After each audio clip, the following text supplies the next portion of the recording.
So yes, so when we got the house, my friend was able to help her with the deposit and the payment as well.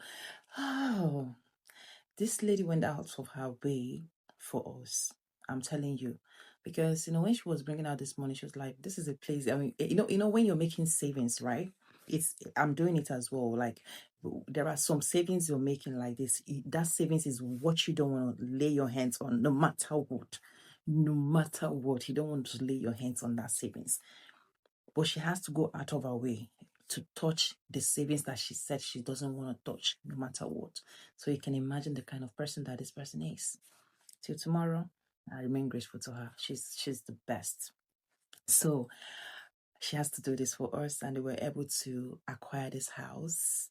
Yes, German houses, I don't know if it's still the same now. German houses, they don't furnish it. So just come in, even kitchen, you don't have anything there. Everything is empty. Just come into the house and do whatever you want to do. I mean, do it how you want to do it, however you want to do it. Yeah, they don't always have anything. So this particular house, there was nothing there. No, nothing, like nothing there. Yes. So yes, we moved in like that. Yeah, we just packed our things. Lucky enough, the place is a bit close to my friend's place. So yeah, we can always take just a bus down to my friend's house. So then we don't have a washing machine, we don't have, for clothes and all that. So sometimes I wash with my hands, and but when you wash with your hands, it's very, very difficult to dry. So yeah, so what we usually do, sometimes we have to go down to my friend's house to go and wash clothes. And then in my next video, guys, because I don't want this video to be long, in my next video I have to tell you how we managed in that house. It was an empty house. You might be asking where we sleep. We were sleeping. There is an airbed that I got for the girls, like airbed, airbed actually, but that one wasn't a quality one. I just got this airbed, and every night I will blow it up for them. They will sleep on it before morning is already on the floor. before before morning is already on the floor, because the three of them, come on, their weight is too much, so that in the airbed could not even carry the thing. For myself, I was sleeping on the floor, like bare floor. I just take clothes and put it around my own room, because it's two rooms. So I gave them one and I had one for myself. So I just put clothes on the floor and I will sleep. I don't have a problem. Like me, myself is not my problem. I know they worry. Like I'm not worried at all about myself. I'm only concerned about my kids being okay. Right. And sincerely, they were helping a lot, because those kids, they don't disturb me. Like whatever that comes out, mommy, we are with you. That is the thing. So yeah, they will sleep on the airbed, and in the morning, everybody's on the floor. And we actually made a joke out of that. They will be like, "Mommy, look at that, look at that." We laugh about it. Yes. So yeah, in my next video, guys, I will tell you guys, yeah, how we managed to live there, how we, cope in that place and all that. Mm, I'm laughing talking about this. During that time, it wasn't easy. But that's why I'm telling you, if you listen to my story, please let this encourage you. Okay, let my story encourage you. No matter how difficult it's going to be from the beginning, later on you will still enjoy. Fun for us. We were just cashing our cruise. We were just enjoying ourselves. We were just like, happy that we're able to actually have a roof over us. Let's not worry so much about whatever that is inside our house, because nobody's coming to visit us. We don't even have anybody coming to visit us. Yeah. Yeah, I kind of isolated myself as of that time. I keep away from many things, like both friends and all that. Only the people that knows about me so well were the ones that knew what was going on in my life. Okay. So yeah, we try to arrange ourselves the way we are. Sometimes when the weather is good, we just go out there to the field, to the park, have our fun. The kids will play, we do all those things there. So later on, we continue looking for a job for myself. All right. So later, I was able to secure a job in a supermarket. And this supermarket, what they do there is they have this supermarket, they have a supermarket, and also they have a restaurant. Okay, so this restaurant, they need people that will be washing plates for them. Yes, I washed plates. Let it not shock you. Yes, They were looking for people, and this is Germany, all right? Germany, I mean, getting a very befitting job, this language will deal with you, okay? Yeah, I still was able to get that job, even though the language was still, it was still very necessary, okay? So lucky enough, even though I've been out of the country for like more than 1 year, I was still able to, to keep up with my German language, even though now I can't anymore. To be fair, I was still able to keep up with my German language. So I was speaking the German, and when they interviewed me, I was able to interact with them very well. And they were like, okay, yeah, we'll be able to take you with us. And I started that job. Yeah, I started that job washing plates. Yes, not plate that they wash. We will go work in the morning, then we wash the plates, and then before afternoon I am back. So as I got that job, yeah, I was able, now that we have our own house and the kids are registered in an address, I was able to find a place for my daughter to go to school.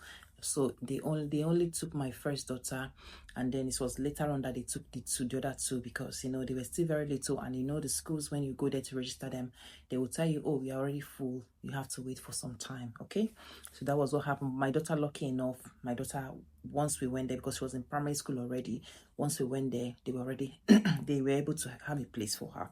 So my daughter got to school, and then they told me that she can actually come to school by herself, because then I was taking her. They said, oh no, she can come to school by herself because the place is not far from the house, and she can actually take just one bus, just a stop, and then she'll get to her school. And I was able to, in that place, I actually have the mind to do so. I don't know why I have that mind to do so, because now I can't even let my daughter, even at her age, to go to school by herself.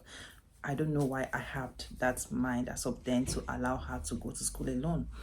I think it was safer. I don't know, but I think it was safer there. So yeah, she was going to school by herself, coming back. So all I need to do is just to always get her a ticket, like a weekly ticket. Okay, so she just flashed, and then off she goes. And the other two, before I go to work, I have to drop them with my friend, because my friend is doing night job, so I do morning. By before 2 o'clock I'm already back. So yeah, it was never an easy thing. It was never an easy thing, because I had to wake up very early in the morning. I have to wake them up very early in the morning, and they, we don't even have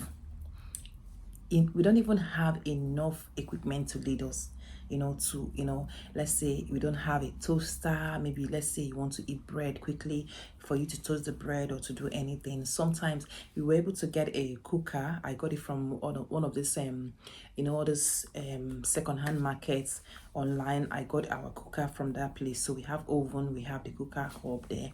And then sometimes when we want to make our bread, let's say you just want to eat a toast bread, you can just take that bread and put it in the oven, and on it, let it just be that it's strong. We're just doing we're just practicing a whole lot of things. And believe me, anything we do goes well for the girls. That is just one thing with them. Anything we do goes well for them. I mean, they were so accommodating. I don't know how to really put it, but those girls, they were not even this age. As of then, they were still very little, like very, very little. So yeah, we were doing it like that. And then little by little, when I started my work, I was able to, my first salary, I was able to use it to, we buy some certain things, put pots, because sometimes when we want to cook, I have to go to my friend's house. Like, want to cook proper food, I'll go to my friend's house, we'll cook there, then pack the thing and come back to the house. All right, the weather is cold, so sometimes we don't even need to, bother putting anything in the fridge. We don't have any fridge, so we still do it all there. Just, everything was just not going so cool, but it was still going cool. But with my first salary, I was able to, but from the second-hand shop, because things were very cheap there. You can see something of 20 euros, 10 euros, and things like that. So I got a fridge. I got what is it called again? I got a fridge. I got toaster. I got what's it called, pots. I got a lot of pots from there as well. And then, because the kitchen, there is no kitchen cabinet, nothing is there, so I needed to also get things like that. So I also look for the second-hand ones, and then I got them. But yeah, when I got them, I have to look for someone to come and fix it for us, because it's something I can't do. So as time goes on, I was able to get a television, like I think that is 14-inch television, 14-inch television, and then we use the box to do the television stand. so, so we used the box to do the television stand, and yes, that was how everything was going. Okay, yeah, before you know what is happening, the house was actually getting a very good shape. Like, we are having things in the kitchen and the room, we have something there, and then my own room, forget about my room, nothing was there for now. Okay, and what happened next? At my girls' school, my Chisom school, there is this child there, because because we came from Ireland, okay, and Chisom was speaking very good English. As a kid, the German was already out of her mouth a bit, so she struggled to speak that German in school. So when she got to school, sometimes she want to mix German with English, and there is this boy in her class that the boy speaks very good English. Okay, so it happens that this boy, mom, this boy's grandparents is from Canada, so yeah, he do travel to Canada often, so he knows how to speak English very well. So that was my daughter's saver as of then in that school. So the guy will always speak English with Chisom, very pure English with Chisom. So yeah, they were speaking. So it happens that the guy went home and told the mom that, oh, there is this girl in my school, in my class, she's new, and she doesn't know how to speak German very well, she speaks only English and all that, so yeah. The day came when one of the days I went to pick Chisom from school, yeah, and I was able to meet the mom. The mom saw me. The mom was like, oh, my son told me about your daughter, that she speaks more of English and all that. So that she was wondering where we came from and all that. Okay, so I told her, kind of narrated the story to her, that we came from Ireland, and yeah, I know she's gonna struggle to adapt with the system again. Okay, and then she said, oh, that's good. That was how she gave me her contact and invited me to their family fellowship. Guys, I will tell you that somehow our life changed from that invite. So that will be what we will talk about in my next video. Our life changed a bit from that invite. Okay. She gave me that. Normally, I'm not someone in fact, I find it difficult making friends. I'm not gonna lie to you. I'm that reserved, like too much, until somebody would drag me out and say, okay, let's do this and all that. Okay. So when she gave me her contact, she was still the one pushing that we come, all right? And I was able, one day I said, okay, girls, get ready, we are going. And you know what? She actually provided transport for us, because she would send people to come to our house and pick us and take us to their house and then bring us back home. That is how kind that woman was. So meeting that woman changed a lot for us. And I'm going to tell you that in my next video. But yes, I am not saying that you as a lady that you're going to be that lucky when you're out there. All I'm telling you is, do not depend on, oh, I'm going to get lucky, I'm going to get someone is going to help me. Just know that this fight is yours alone. So however you want to plan your fight, go ahead and plan it. And then if anything that happens on the way, let God take the glory, okay? Because it is never going to be easy. Look, if you're in a toxic marriage or toxic relationship and you leave that marriage or relationship, sometimes you'll be like, oh my goodness, what is all this? Why is this suffering like this? It's going to be like that. But let me tell you something. Don't ever relent. Don't ever give up. You will skate through. You will definitely scale through no matter what. It will never remain the same. That is one thing I need to tell you out there, okay? So yes, in my next video, we'll tell the story on how this woman made life a bit easy for myself and my children before we left Germany to the UK. See you in my next video, guys. And please don't forget to subscribe to this channel. The story is getting sweeter. Okay?